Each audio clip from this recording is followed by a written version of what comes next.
কর্তাই বলেছিল পাঁঠার মাংসের ঝোল খাবে, তাই আজ কচি পাঁঠার ঝোল বানালাম। দেখো রেসিপিটা কিভাবে করি।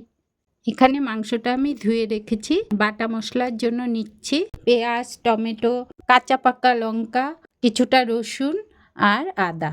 এবার এদিকে মাংসতে হলুদ, লবণ, বড় বড় টুকরো করা পেঁয়াজ, কয়েক কোয়া রসুন, টুকরো করা টমেটো, জিরে গুঁড়ো, ধনে গুঁড়ো, বেটে রাখা মশলা আর কিছুটা পরিমাণ কাঁচা সর্ষের তেল দিয়ে ভালো করে মেখে কিছুক্ষণ রেখে দেব।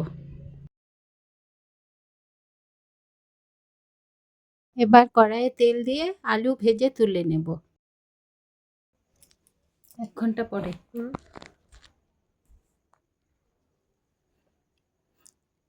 1 ঘন্টা পরে কড়াইয়ে তেল দিয়ে জিরে, তেজপাতা ফোড়ন দিয়ে অল্প পেঁয়াজ দিয়ে মেখে রাখা মাংসটা দিয়ে কিছুক্ষণ কষিয়ে নেব। মাংস কষা হয়ে গেলে একটু নেড়ে চেড়ে ভেজে রাখা আলুগুলো দিয়ে পরিমাণ মতো জল দিয়ে দেব। চারিদিকে গ্যাসের যা অবস্থা, তাই মাংসর জন্য আমি প্রেসার কুকার ব্যবহার করছি।